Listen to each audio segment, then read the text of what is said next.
My father is the strongest influence we have in music and in life, and he's the one who caused us to be on this way, on this path. He's the one who first showed us this light, and then we search for it also and then find it to be true.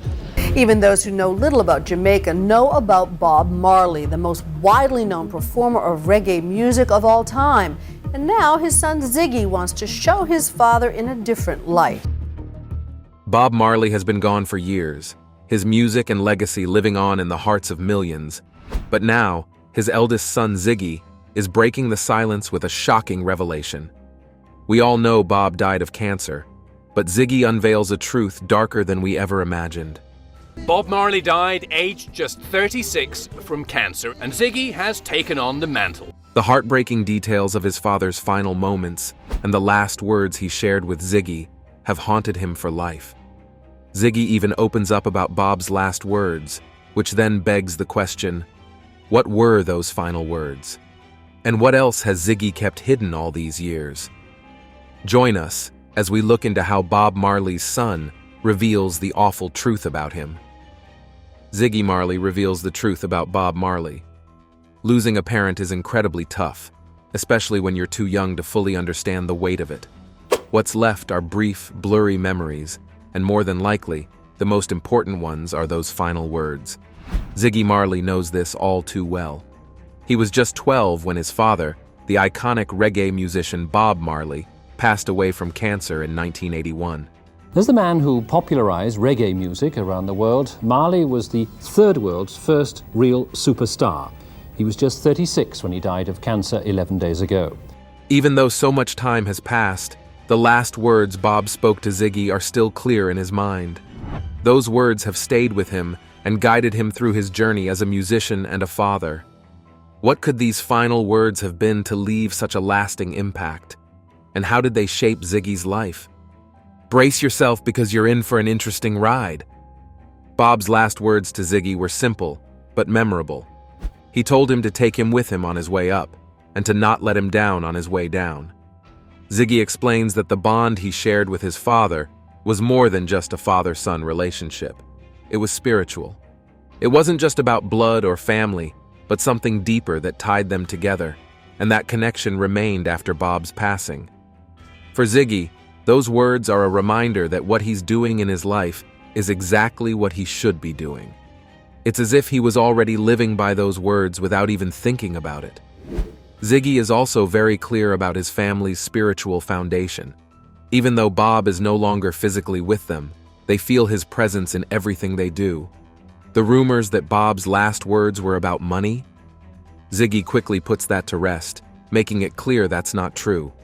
For him and his family, everything they do is part of a greater whole. They believe that Bob is still with them in spirit, and they carry him with them in their hearts. Ziggy says that in the way he smiles and laughs, he can still see pieces of his father.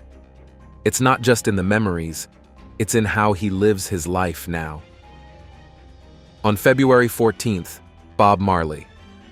One Love will bring the legendary musician's story to the big screen, with Kingsley Ben-Adir playing the iconic figure. Ziggy Marley shared that he and his family, including his mother Rita and siblings Sharon, Sadella, Stephen, Rohan, Julian, Kaimani, Damien, and Robert, were the ones to approach a studio about making the film. This is an icon, an entrepreneur, an artist, a man who is also a producer of a film that's captured. They were hands-on throughout the entire process. Ziggy praised Ben-Adir for his portrayal, noting how the actor captured a deeper, more emotional side of Bob that is often unseen. He explained that this emotional connection is what makes the film truly special. There were moments in the movie when Ziggy's family couldn't help but feel they were seeing their father on screen. If Bob were able to watch the film, Ziggy believed he would laugh in that proud way he always did. Bob had always dreamed of making a movie. He was a creative spirit who wanted to create a Western. Ziggy pointed out that while many people didn't know all the sides of Bob, One Love would showcase those aspects, allowing viewers to connect with them. Ziggy recalled that his father was someone full of fun, someone who accomplished more than anyone could imagine, leaving behind a legacy that would last forever. What Ziggy misses most is not just his father's absence, but his presence. Even on days when the sadness doesn't hit, the sound of Bob's music fills the air, and that keeps him close. Music was always around, especially in his mother's house, where Bob's songs are still heard today. Now, as an accomplished musician with multiple Grammy Awards, Ziggy often performs in venues where his father once played. Places like the Santa Barbara Bowl carry a certain energy, and during those moments, Ziggy can't help but think of Bob. There's a sense of déjà vu, a feeling that connects him to his father's experiences. He wonders if Bob felt the same, if the energy was just as powerful back then. Besides revealing the kind of father Bob Marley was and how he had fun with his family and children, Ziggy has also revealed more details about Bob Marley's music career and what brought his father into the limelight. Bob Marley's music career. Robert Nesta Marley was born on February 6, 1945 in 9 Mile, St. Anne, Jamaica. As a teenager, he moved to Kingston to pursue music. He then began jamming with singer Joe Higgs and met future bandmates Neville Livingston. Before Bob Marley became a renowned musician, he had a humble beginning. Bob Marley was a Jamaican singer and songwriter who blended early ska, rocksteady, and reggae into a vibrant, rock-inspired style that made him a superstar in the 1970s. Born to Norval Sinclair Marley, a white overseer, and Cedella Malcolm, a black woman and daughter of a respected local official, Marley embodied two distinct worlds. His poetic outlook came from life in the countryside, while his music was shaped by the harsh realities of West Kingston's streets. His maternal grandfather was a successful farmer and a bush doctor, known for herbal remedies steeped in mysticism that commanded respect in Jamaica's hills. As a child, Marley was quiet and distant, with a piercing gaze and a fascination for palm reading. Taken by his absentee father, disowned by his own family for marrying a black woman, Marley lived with an elderly woman in Kingston until a family friend found him by chance and brought him back to his village of 9 Miles. By his early teens, Marley was back in West Kingston, living in government housing in Trenchtown, a poverty-stricken area often likened to an open sewer. In the early 1960s, while apprenticing as a welder and attending school, Marley encountered ska, a mix of American rhythm and blues and Jamaican folk styles that was growing in popularity. He admired Fats Domino, the Moonglows, and Ricky Nelson, but his first big break came in 1961 when producer Leslie Kong gave him a chance to record. Marley wrote Judge Not, a lively ballad inspired by his grandfather's rural wisdom. He also recorded One Cup of Coffee, a cover of a 1961 song by Texas country singer Claude Gray, which was released in 1963 in England on Chris Blackwell's Island Records label. Marley started a vocal group in Trenchtown with his close friends, Peter Tosh, born Winston Hubert McIntosh, and Bunny Wailer, born Neville O'Reilly Livingston. They called themselves the Wailers, saying they started out crying. Guided by singer Joe Higgs, the trio later grew to include Junior Braithwaite as a vocalist and backup singers Beverly Kelso and Cherry Green. In December 1963, the Wailers walked into Coxsone Dodd's Studio One and recorded Simmer Down, a song Marley had written to win a talent contest in Kingston. Unlike the cheerful Mento tunes heard at tourist hotels or the rhythm and blues flowing in from American stations, Simmer Down was a fiery cry from Kingston's poorest streets. It became a massive hit overnight, showing the music world that Jamaican artists didn't need to mimic foreign styles. They could write raw, honest songs about life in the shantytowns, giving a voice to the struggles of ordinary people. This daring move changed not only Marley, but also Jamaica itself. It gave the urban poor a deep sense of pride that became part of their identity, even as it sparked tensions across classes. The Wailers' Rastafarian beliefs added to their powerful image, resonating with many of the region's struggling people. They saw Ethiopian Emperor Haile Selassie I as a savior, fulfilling a long-held prophecy of redemption. The Wailers found success in Jamaica during the mid-1960s with their ska records, even when Marley took a break in 1966 to visit his mother in Delaware and do temporary work. Their fame grew even more from 1969 to 1971, with reggae tracks produced by Lee Perry. When they signed with the Island label in 1972 and released Catch a Fire, a reggae album made as more than just a collection of singles. Their unique blend of reggae and rock captured fans worldwide. It's a sonic masterpiece as far as the reggae genre is concerned. It's very, very good. And I was not let down at all with the sound. I listened very carefully to try to criticize some things. This made Marley a global star, but led to the breakup of the original trio around 1974. Peter Tosh had a strong solo career, but albums like Equal Rights in 1977 did not get the recognition they deserved. Bunny Wailer's Blackheart Man in 1976 was also sadly overlooked. Bob Marley's influence went beyond music. In 1976, ahead of the Smile Jamaica concert, gunmen attacked his home, injuring his wife, manager, a band member, and Marley himself, with many suspecting a political assassination attempt. Despite his injuries, Marley performed, then fled to the Bahamas and London. In exile, he recorded Exodus, which Time called the most important album of the 20th century. In 1978, as Jamaica teetered on the edge of civil war, Marley mediated peace between political factions at the One Love concert. He was later invited to perform at Zimbabwe's 1980 independence celebrations. Bob Marley's life, battle with cancer, and untimely death.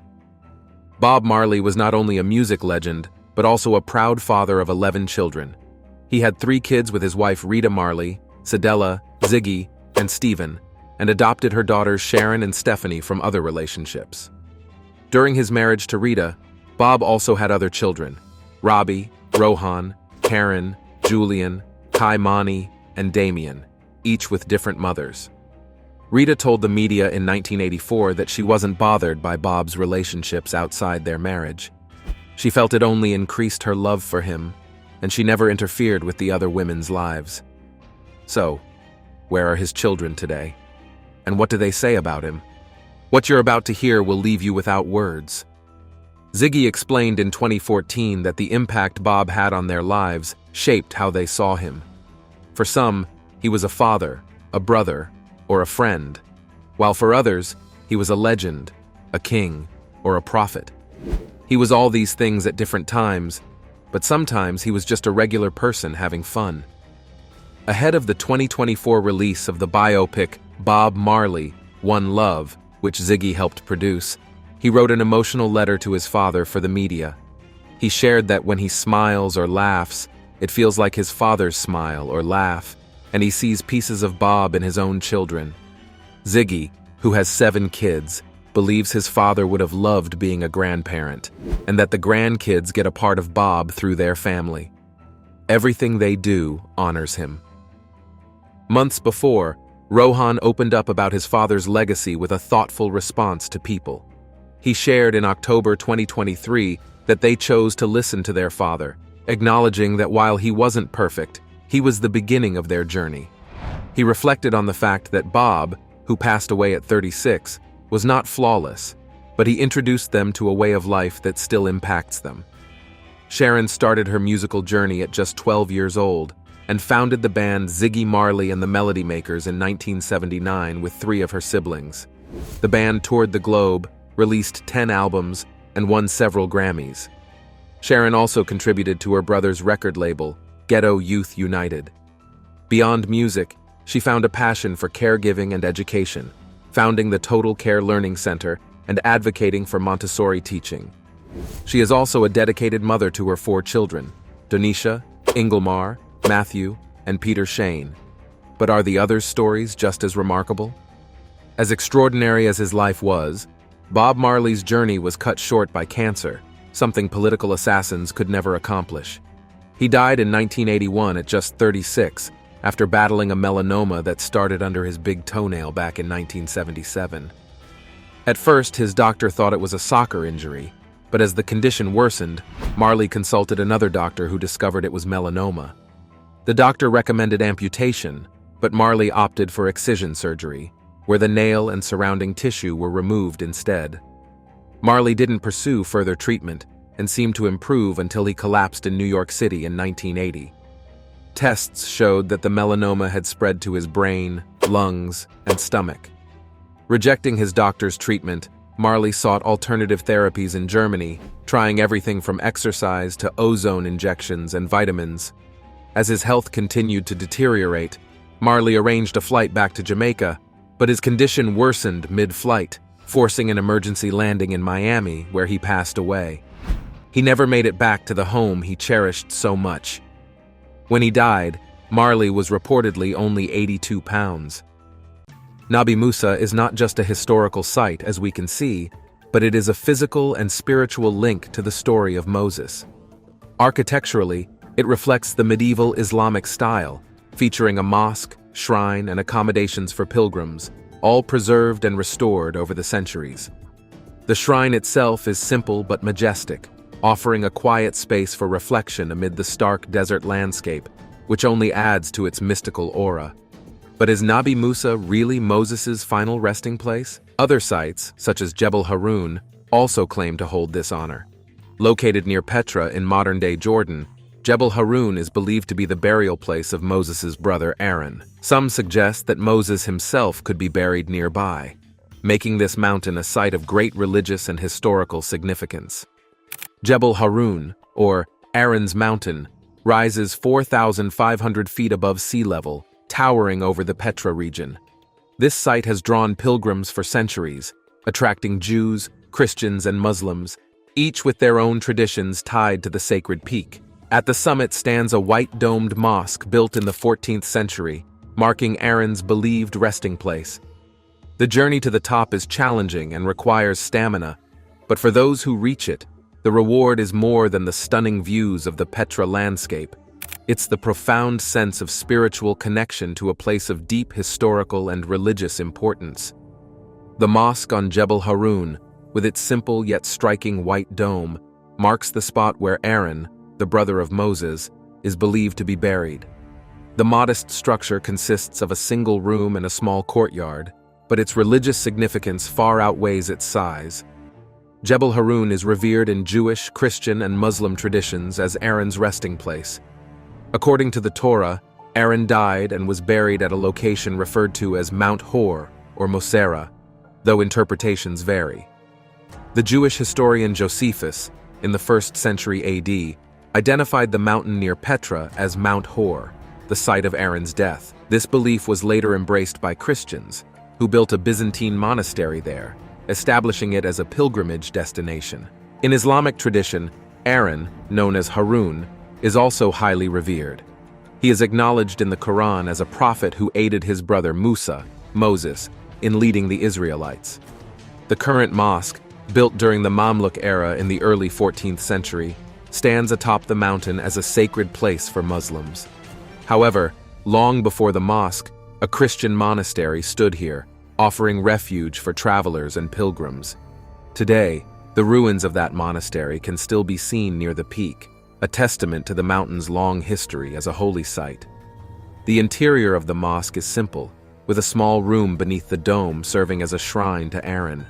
An inscription above the door notes the mosque's last renovation in 1320 AD, maintaining the modest charm that invites visitors to reflect on the site's spiritual importance. Another significant location often associated with Moses is Mount Nebo, widely regarded as his final resting place. Mount Nebo, located in Jordan and rising about 2,300 feet above sea level, is rich with biblical history. According to the Bible, it was from this mountain that Moses was granted a view of the Promised Land, though he would not enter it. Instead, it is said that Moses died on Mount Nebo, with his burial site left a mystery. From the summit of Mount Nebo, one can take in breathtaking views of the Jordan River Valley, with the West Bank and, on clear days, even the city of Jerusalem visible in the distance. This panorama offers a sense of what Moses might have seen during his final moments. Over the centuries, Mount Nebo has remained a destination for pilgrims, adding to its deep religious and historical significance. Nearby lies the ancient town of Nebo, further enriching the site's sacred legacy. Mount Nebo's significance is made clearer in the Book of Deuteronomy, as mentioned before, where it is described that Moses ascended the mountain, viewed the promised land of Canaan, and then passed away, leaving behind a legacy that would echo through millennia. To commemorate this sacred moment, a Christian church was built at the summit during the Byzantine era. Discovered during explorations in the 1930s, the site revealed a rich history beneath its soil. The church, originally constructed in the 4th century in the typical basilica pattern, was expanded in the 6th century. 6 tombs, carved into the rock beneath the church's mosaic floor, added to the site's enigma. Mount Nebo's enduring importance was highlighted in 2000 when Pope John Paul II visited the summit during his pilgrimage to the Holy Land. He planted an olive tree next to the Byzantine chapel, symbolizing peace and reflecting the mountain's spiritual history. 9 years later, Pope Benedict XVI followed suit, delivering a speech and admiring the same landscape that Moses might have seen. A modern addition to the site is a striking serpentine cross sculpture created by Italian artist Gian Paolo Fantoni. This artwork symbolizes both the bronze serpent invoked by Moses in the wilderness and the cross of Jesus, blending 2 powerful symbols of faith and redemption. Mount Nebo is also mentioned in the 2nd book of Maccabees, where it is written that the prophet Jeremiah hid the tabernacle and the Ark of the Covenant in a cave on the mountain. This has led to centuries of speculation about hidden treasures still concealed there. The idea gained further attention when amateur archaeologist Ron Wyatt claimed to have found evidence supporting this theory. Despite Mount Nebo being the most widely accepted location for Moses' burial, the exact site of his grave remains unknown. This mystery captured the imagination of explorer Josh Gates, who embarked on an ambitious journey to uncover possible alternate burial sites. One area that caught his attention was the Sea of Galilee, a region steeped in biblical history. In 2018, Gates and his team set out on an expedition, meticulously planning to search for underwater sites or hidden structures around the Sea of Galilee, hoping to find clues to the long-lost tomb of Moses. With the latest technology at their disposal, Josh Gates and his team were prepared to explore the depths of the Sea of Galilee and its surrounding terrain in their quest to uncover the long-lost tomb of Moses. You could look down into the Sea of Galilee and see this bump. Is there anything else like this that rises up out of the lake here? Their first tool was satellite imagery, which allowed them to analyze the terrain and pinpoint areas that matched descriptions from ancient texts. This technique gave them a detailed understanding of the region before they even began the physical search. With the help of advanced mapping software, they created precise maps to guide their expedition. As they ventured into the field, Josh used ground-penetrating radar, GPR, a non-invasive tool that sends radar pulses into the ground and returns signals when it detects subsurface objects. This allowed them to see beneath the earth without disturbing the terrain. Drones equipped with high-resolution cameras provided aerial views of the landscape, capturing images of hard-to-reach places like cliffs and steep areas, giving the team new insights from above. They also used 3D scanning technology to create detailed models of their discoveries, which enabled further analysis and helped them share their findings with the broader public. But it was their discovery beneath the Sea of Galilee that truly captured the world's attention. In October 2018, after weeks of scanning and surveying, Josh and his team uncovered an ancient circular stone monument, a cairn, submerged in the lake. This massive structure, made of basalt rocks, measured 230 feet in diameter and rose 32 feet from the lake bed. Cairns are often linked to burial practices in various ancient cultures, and this one, hidden underwater, hinted at forgotten rituals. Its monumental size and location made it a compelling piece of evidence in the search for Moses' final resting place. But it gets even more interesting. As Josh Gates and his team carefully excavated the submerged site, the possibility that this ancient structure could be linked to Moses' final resting place became more and more plausible. The cairn's massive, deliberate construction beneath the Sea of Galilee, combined with its association with ancient burial practices, suggested it wasn't just a random formation. Instead, it might be marking the tomb of a significant figure, potentially even Moses himself. The challenges of excavation were immense, and they included poor visibility, strong currents, and the sheer depth of the lake. but Josh and his team pressed on with determination. Each stone uncovered brought them closer to unraveling the mystery. Their painstaking efforts revealed more of the structure, carefully documenting every detail. What made this find truly groundbreaking wasn't just its scale, but the possibility that it could rewrite centuries of history. Artifacts found at the site, including pottery shards and ancient tools, were carbon dated to around 3,200 years ago, aligning with the era when Moses is believed to have lived. This timeline added considerable weight to the theory that the can could indeed be connected to Moses's tomb. But the most startling discovery came when the team found a hidden chamber beneath the mound of stones. Inside the chamber lay an ancient tomb. As they uncovered it, Josh Gates and his team couldn't believe what they had found: an undisturbed burial site, sealed for thousands of years. The tomb was constructed with great precision, using large stone blocks that had weathered the passage of time. Inside was a simple coffin, far less ornate than expected, suggesting the focus was on preservation rather than display. When they opened the tomb, the team was stunned. The remains inside were wrapped in linen, still remarkably well preserved due to the unique conditions within the chamber. There were no lavish treasures, only the body, encased in silence. The simplicity of the burial only heightened the sense of mystery, as it seemed to point toward someone of great significance, possibly Moses himself. Josh Gates exclaimed that they had found Moses' tomb, astonished by the revelation. The discovery, hidden beneath the waters of the Sea of Galilee, seemed to contradict centuries of tradition.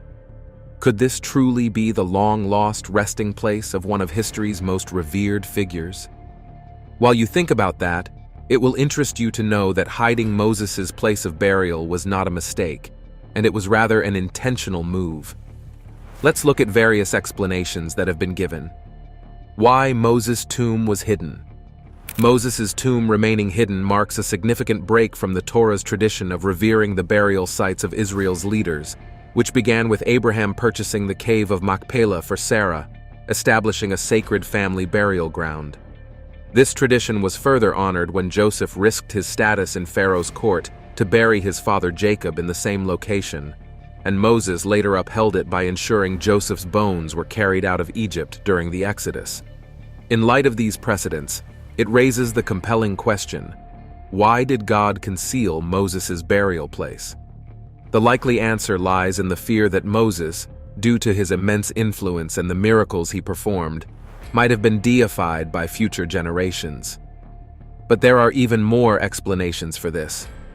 Ralbag offers a compelling, though flawed, explanation. Ralbag, or Rabbi Levi ben Gershon, was a medieval Jewish philosopher and scholar known for his work Milhamet Hashem, The Wars of the Lord, which explored topics like theology, metaphysics, and astronomy. His biblical commentaries blended rationalist philosophy with Jewish teachings, offering logical interpretations of Scripture, such as his explanation for the hidden burial place of Moses. He explained that if Moses's grave were known, future generations might deify him, given the miraculous acts associated with his leadership. Ralbag cites the episode of the copper serpent as evidence of this tendency. Initially, the copper serpent saved Israel from deadly snake bites, but over time, it became an object of idolatry, as indicated in 2 Kings chapter 18, verse 4. If an object crafted by Moses could lead to idol worship, how much more dangerous would Moses' own burial site be? Ralbag's argument gains strength when we examine Moses' own warnings against idolatry in Deuteronomy, chapter 4, verses 15 to 24. Here, Moses emphasizes that the Israelites saw no physical image of God at Sinai and strictly forbids the worship of any form, whether human or animal. Moses includes a stark warning that God is a consuming fire, a jealous God, making it clear that nothing, not even a human figure like himself, should be worshipped. The juxtaposition of Moses' teachings on idolatry with his announcement of his imminent death suggests that Moses was concerned about being deified. After all, the Israelites had witnessed his extraordinary abilities, leading them out of Egypt, performing miracles, and enduring supernatural feats, such as fasting for 40 days and nights. Moreover, Moses remained vigorous and youthful at his death, which could further fuel a belief in his immortality. In this context, Moses' reminder of his mortality is a key element of his final message. Though he performed miracles, his death was a testament to his humanity. By keeping his tomb hidden, God ensured that Moses' legacy would not be tarnished by idolatry. The act of concealing his burial place served as a divine safeguard, reinforcing that Moses, despite his greatness, was not to be worshipped as a god. This underscores the larger biblical message: human leaders, no matter how powerful, remain mortal, and worship is reserved for God alone. Finally, the Torah does not depict Moses as a failed leader. In fact, it affirms him as Israel's greatest prophet, as seen in the special mourning period given for him. Moses led the people with love and successfully prepared them for the transition to Joshua. However, both Moses and God understood the risk that the people might begin to see Moses as a god. To prevent this, God buried Moses in a place that was unsuitable for becoming a shrine. While the burial location was not exactly hidden, it was tied to deep, complex meanings within Israel's history, particularly a painful event that would prevent anyone from elevating Moses to divine status. Do you think it makes sense to hide the burial place of such a powerful leader? We would love to know in the comments. If you enjoyed watching this video, don't forget to leave a like, share it with your family and friends, and subscribe to our channel so you don't miss our next updates. Also, click the next video on your screen to enjoy more exciting content.